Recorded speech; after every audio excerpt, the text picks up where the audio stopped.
Da da da da da da da da da da da da. Oh, didn't see you there. I'm just casually reorganizing my shelves because I don't know how well you can see this on the camera, but I recently have accumulated a large number of books that don't really fit in this bookcase specifically. Luckily, if you watch any of my other videos, you've probably seen the bookshelves that I have upstairs. That's where some of these are going to go. I'm probably just going to move a bunch of stuff around. But that's not really what this video is about. So at the beginning of the year, I decided that for 2020, instead of making one end of the year, everything I read video, I would split it up so that I won't be like in 2019 when I had to split it into two parts. I mean, I still am splitting it into two parts, but it's not like you're going to get two videos in a row that are just like what I read, part one, what I read, part two. It's just like, I don't know, I did not like having to do that, but I really didn't want to put like a 45-minute video out just where I'm talking about books. So I'm going to talk about what I've read so far in 2020. However, I haven't read very much. When the quarantine stuff hit, for a second I was like, this is going to be great. I'm going to read all the time. But for some reason, all I want to do when I'm home all the time is look at screens. I don't know why. I'm trying to break that, but my reading has not really gone up with the extra free time that I've had. And at first I didn't even have extra free time. I had so much extra lesson planning and all this stuff to do. Anyway, now I'm just complaining about my life. I read 5 books in the first half of 2020. In 6 months, that's less than 1 book per month. I don't know how good you are at math, but 5 is less than 6. So the first 3 books that I read, I recorded my initial reaction. And the 5th one I just finished. The 4th one, I will explain that when we get there. But for now, here are my initial vlog-style reactions to the first 3 books that I read. Hey guys, so I want to do the same thing I did last year where I'm constantly updating you guys as I'm reading things throughout the year. I really liked being able to see like my initial reactions to books, especially on the books that I read way back in like January and February of 2019 because I had kind of forgotten how I felt about those books overall. So I find that really interesting, but I'm not gonna lie to you guys, it is February 16th and I'm still on my first book. I have been reading this book since December. I got it as a Christmas present and I really appreciate the person who got it for me. I think it was Eric. He knew I liked Rainbow Rowell and I appreciated him getting me a book because he knew I liked Rainbow Rowell. He specifically saw somewhere on here it says it's like a follow-up to the book Fangirl, and I bought Fangirl. I had it on my shelf, so I think he just knew that I owned it. However, I bought it and I did not like Fangirl very much. I love Rainbow Rowell stuff that's targeted at adults. Not so much her stuff that's targeted at kids, and I can't expect Eric to remember all that, so like I'm not mad about it. I really think it was a sweet gift, but I am not liking this book so far. It's taking forever to read through. It's like 550 pages and it's just not capturing my attention. So basically it is kind of a follow-up to the book Fangirl, which is about a college girl who writes fan fiction. That's basically the gist of it. And this is supposed to be the book that she's writing fan fiction about. And when you're reading Fangirl, you're like, okay, she's writing fan fiction about this book that's like Harry Potter.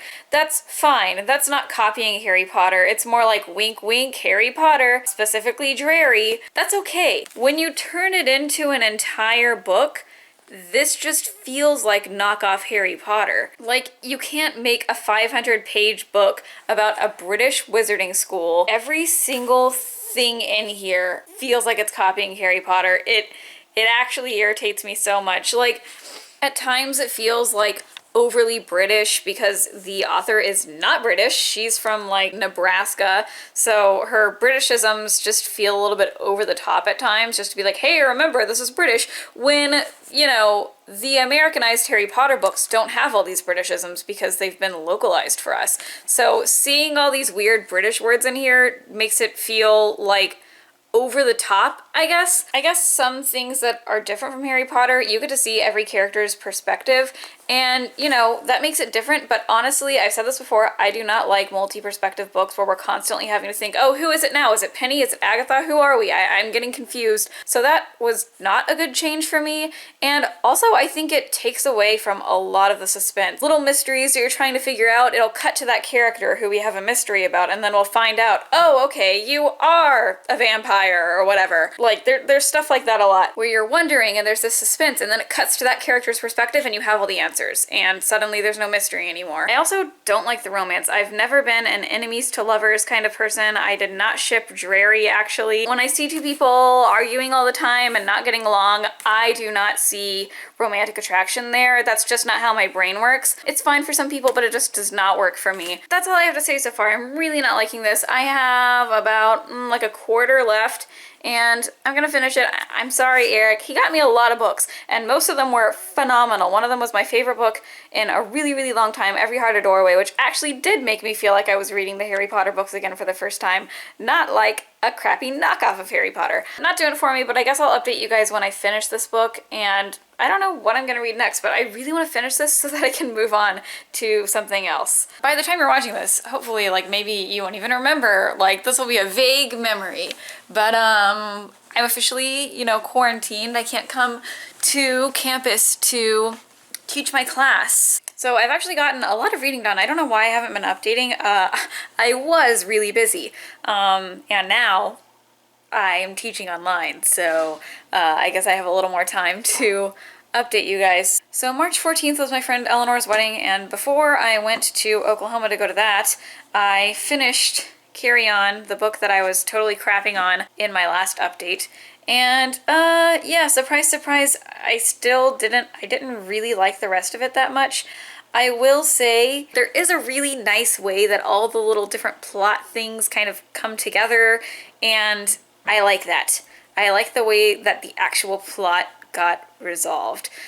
But other than that, this book just is not for me. I think that, I mean, everything that I said in my last update pretty much sums up how I feel about this book. Too much weirdly like Harry Potter. I don't do vampires. I guess the romance was kind of cute, but even that was like, it's a very angsty romance, and I just don't do angst. The two romance tropes in this are enemies to lovers and angst, and those are like my two least favorite romance tropes. So it's just, it's not for me. I'm sure that there are people who would really like this kind of book.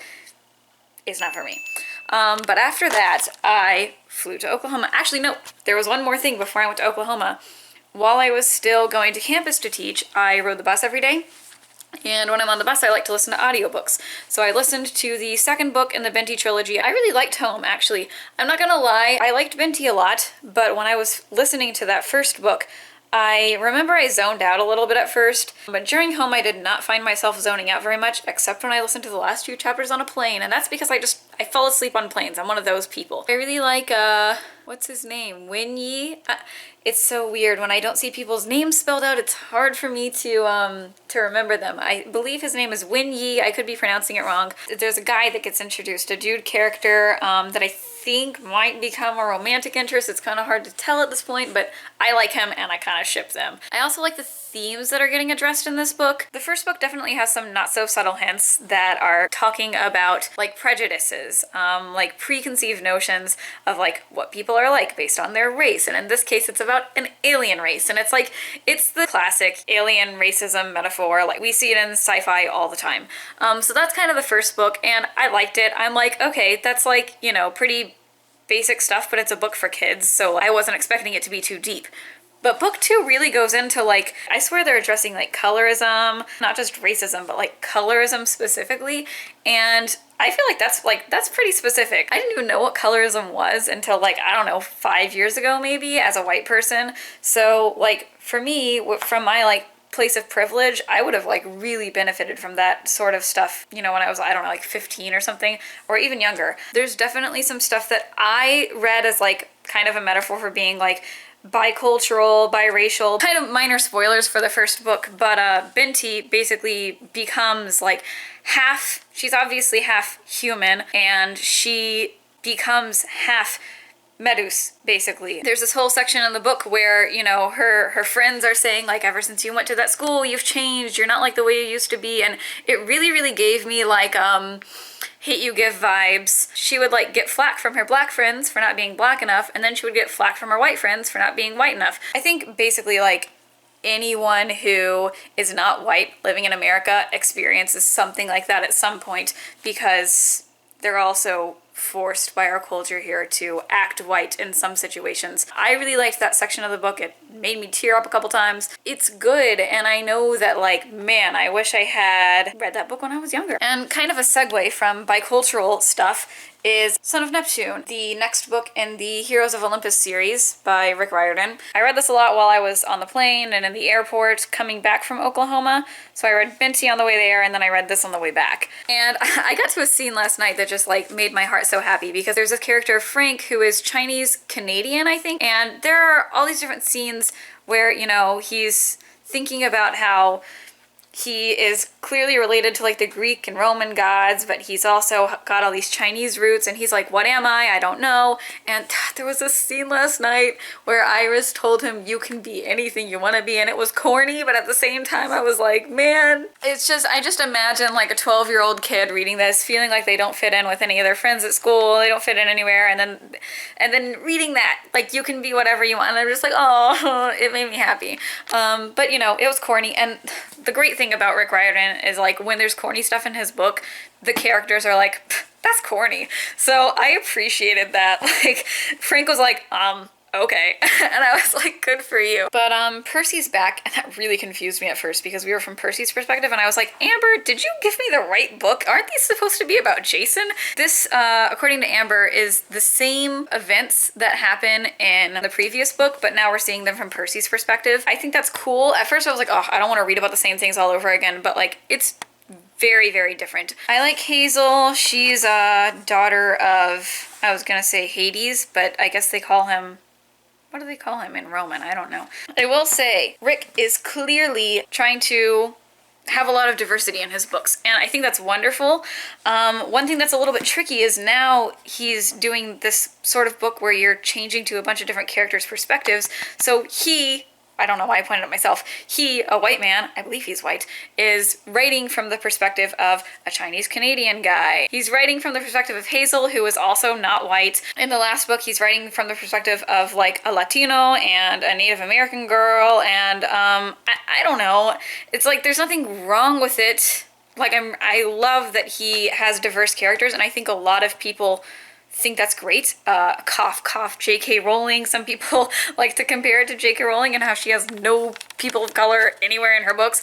I'll be reading the parts about, like, Frank and his Chinese heritage, and I'm like, aw, but did he do his research on this? And I bet he did, but it just doesn't hit as hard as when you're, like, reading Binti and you're like, oh yeah, like, a black woman wrote this and knows about, like, this perspective personally. But I do really like the characters. Like, I don't know, I enjoyed the book with, like, Jason and Piper and Leo, but, like, really the only character that I was like, I really like you, was Leo. Whereas, I don't know, Hazel and Frank, I just, like, feel connected to already, and I'm like 200 pages in. We have a lot of new characters, and Percy has amnesia, and, like, you'll see, he'll say things and it'll be like, oh, that sounds familiar, and you're like, oh yeah, why does that sound familiar? Because I read those books so long ago. I almost feel like Percy trying to remember, trying to figure out things along with him. So yeah, I'm enjoying the plot so far. I'm about halfway through, and like I said at the beginning of this update, I've officially been quarantined, so maybe I'll read the rest of this book soon. Hello, it is the last day of April, and I just finished The Son of Neptune, which I think is only, like, my third book this year. I have not been reading nearly as much as I would like to, but I did really like this book. I went through it really slowly because life's been crazy for everyone right now, I think. You know why I'm reading this book slowly. I got a lot going on.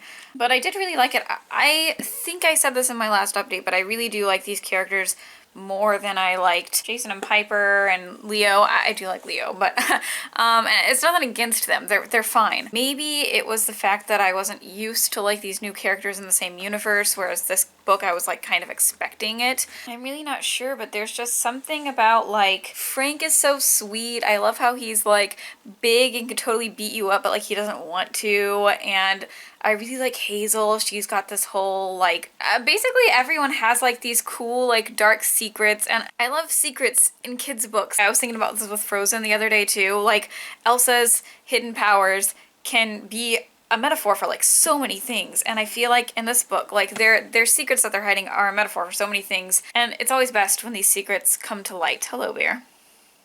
And I just think that's a really beautiful lesson, like not only for children, but also for adults, because like a lot of adults are like, oh no, I don't need to like talk about my feelings. I can just keep it all buried down, like keep all my secrets. And like, it's a good moral for like people of all ages. As always, I got a little bored with the action towards the end.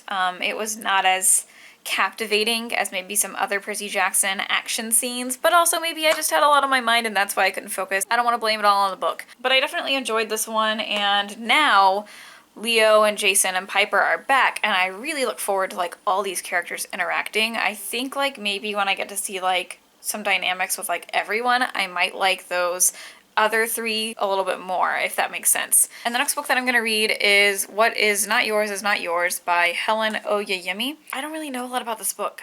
I basically know that John Green recommended it probably like 3 years ago now in just a random video, and whatever he said made it sound good, so I put it on my TBR, and then one day it was on sale at the bookstore that I worked in, and I was like, well, it's $2. I gotta buy it. It says it's stories, and I haven't read a collection of short stories in a really long time. I've read like a couple of collections of like essays and stuff. This will be interesting because I believe it's fiction. I don't really know what to expect with this one, and that's kind of fun. I think that's why I picked it. Like I just kind of wanted to go into something blind. I'm just in the mood for like a book that makes me feel smart, and nothing could make me feel smarter than a book that John Green recommended, right? So, you know, maybe I'll hate this. Maybe it'll be like really, really academic Englishy and I'll just hate it and I won't understand the metaphors and it'll just not be for me. Or maybe I'll love it. We'll see. Welcome back. So I've decided sort of a game plan for my shelves. I think I'm going to, right now I have all my more contemporary, fun literature. Not that like classics aren't fun, but all that stuff is on my top shelf. Because I'm like, oh, that'll look like fun in a YouTube background, right? People will be like, oh, wow, an absolutely remarkable thing. I love that book. But now this is kind of turning into my linguistics videos set up. And upstairs is where I'm doing my more fun, like just lifestyle sort of stuff. So I think I'm going to move books like this and stuff upstairs and put the classics and the linguistics related stuff on the top shelf. So that's what I'm going to be doing while I'm talking to you guys about the fourth book that I read. So with the fourth book that I read, oh look, it's right on top. This was the fourth book that I read. I was so, not pleasantly surprised, but I really liked it.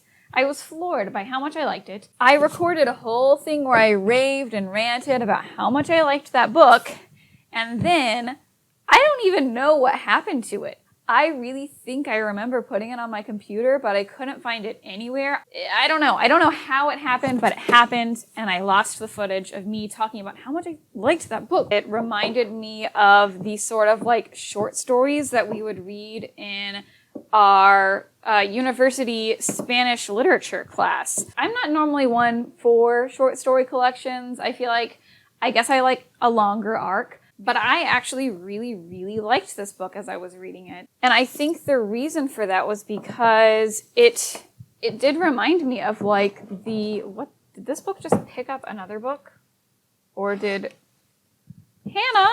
I just literally, you saw that. I just pulled it out. I wasn't treating this book badly, but pages just came out of Hannah Hart's memoir. That's so sad.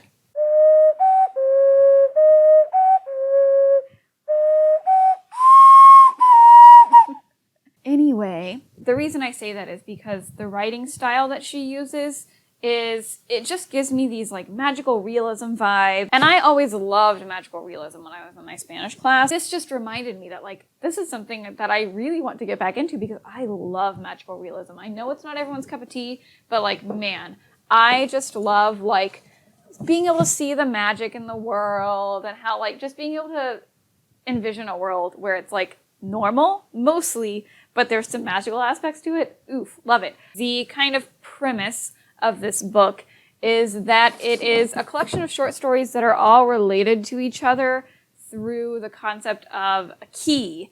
And, you know, it's all these different definitions of keys. Like, in some stories, a real key is involved. In other stories, it's like the key to someone's heart or the key to solving a puzzle, like all these different kinds of keys. I was actually kind of disappointed that there wasn't a musical key involved. But anyway, so all these stories not only have the key thing in common, but also a lot of the characters will kind of end up in each other's stories. So, like, I feel like a lot of the time when you read a collection of short stories, each story is kind of like its own thing. But no, in this book, it's like the characters from each other's stories are like interacting and like coming into each other's worlds. And I thought that was really neat and creative. And the stories themselves are all really good. Like I said, there's a lot of magical realism elements, like there's ghosts that are there, but the characters who just kind of act like the ghosts are normal. There's like a young girl who kind of has a thirst for murder. There's a story about like a secret garden that's hidden in an alleyway, and it's like, who's keeping up with the garden? Like, I do remember feeling like those sort of vibes. It wasn't always something magical,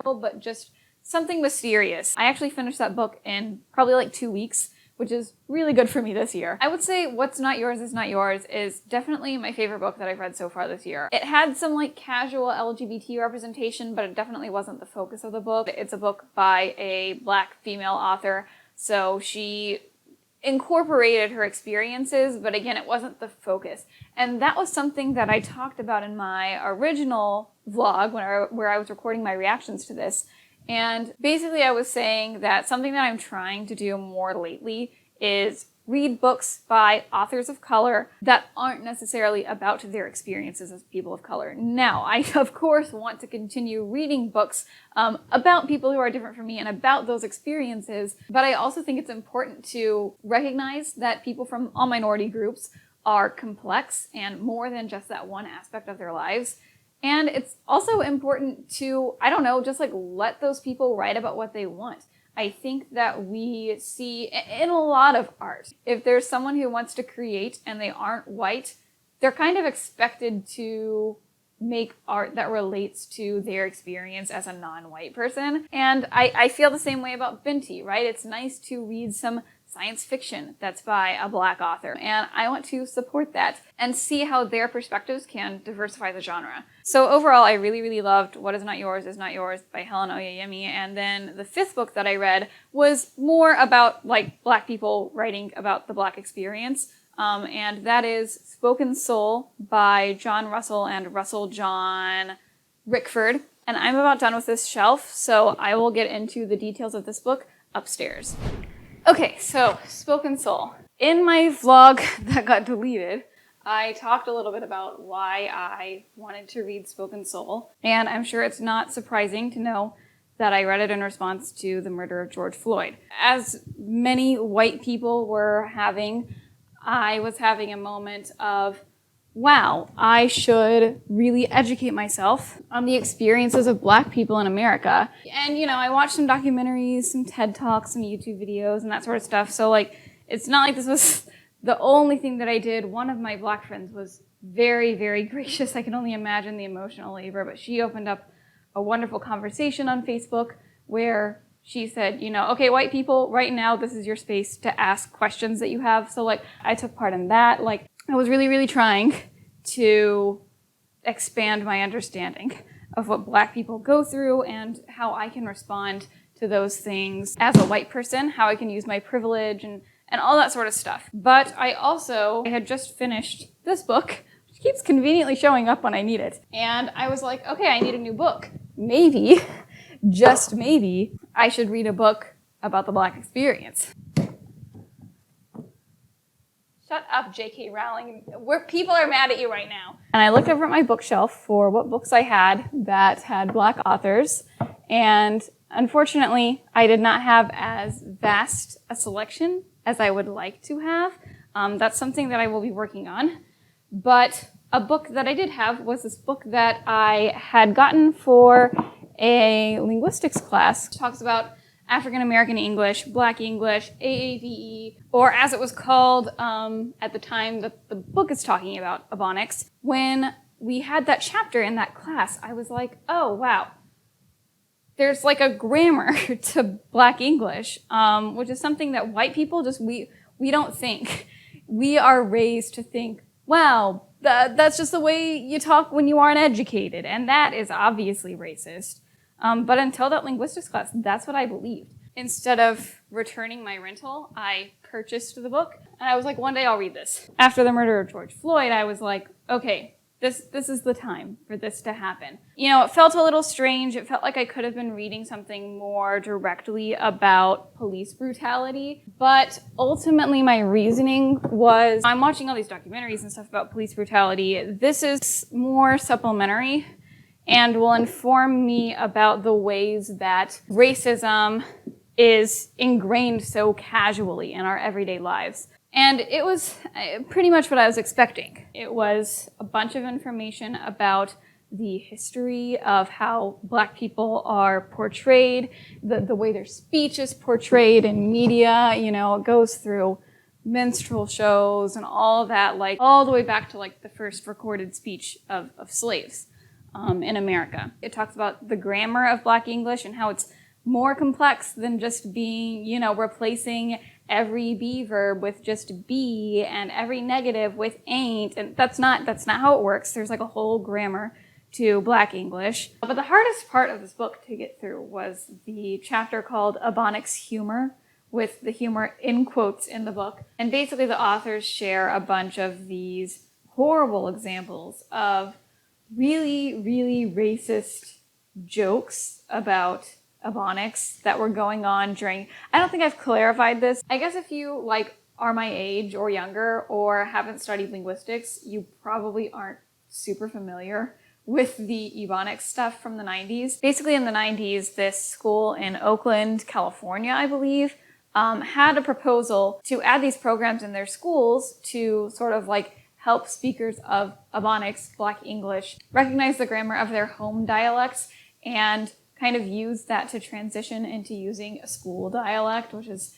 standard English. And this is something that is still fairly hotly debated in linguistic circles. Basically, the two sides are, you know, we want speakers of Black English to feel empowered in their dialect, and, you know, we want more people to recognize that it is grammatical and not just an uneducated way of speaking. But at the same time, a lot of people recognize that to make specific kinds of progress in America, you have to speak standard English. So it's really part of like a bigger problem in America, which is that the way that certain people speak is discriminated against. But anyway, this book is specifically talking about the way the people responded to this Ebonics proposal in the 90s, and a lot of people responded with racism. But when I peeked ahead to that chapter, I was like, ooh, I don't know if I could stomach that chapter. And I told myself, you gotta stomach that chapter, because like Black people have to deal with stuff like that all the time, and they can't just be like, oh, I don't want to read that, I'm just gonna skip that chapter, you know? So I'm not trying to praise myself, oh, good job, Becca, you read a chapter that was like really hard because it was so disgusting and racist. Wow, good job. I'm just saying that that chapter was hard to get through, and I can only imagine how nauseating it would be to read for someone who has actually experienced these horrible, disgusting ideas firsthand. But overall, it was a good book, and I think I got more out of it than I was expecting to. I thought that it was going to be mostly just refreshing my memory of what I had learned in that linguistics class that I mentioned, but I actually learned a little bit more about the history of Black people in America, and I learned a lot about just how gross people are. Oh my gosh. Sometimes when you're a white liberal, you kind of become ignorant to just how ridiculous some people think, and that book was a good wake-up call, and that's sort of what I needed throughout this past month. So yeah, overall, really good book, very sobering. I think the next book I'm going to read is A Beautifully Foolish Endeavor by Hank Green. It came out like today, and yeah, I'm really excited to read that because I love the first book, and I'm very eager to see where our characters go in this next installment. I think it's the final installment too. So yeah, I'm excited. But yeah, thanks for watching this little update. I know that it's not a lot of books. I haven't been on top of my reading game this year, but that's because I'm trying to stay on top of my YouTube game. You'll win some, you'll lose some, I guess. But yeah, thanks again for watching, and I'll see you guys in a couple weeks with a new video. See ya.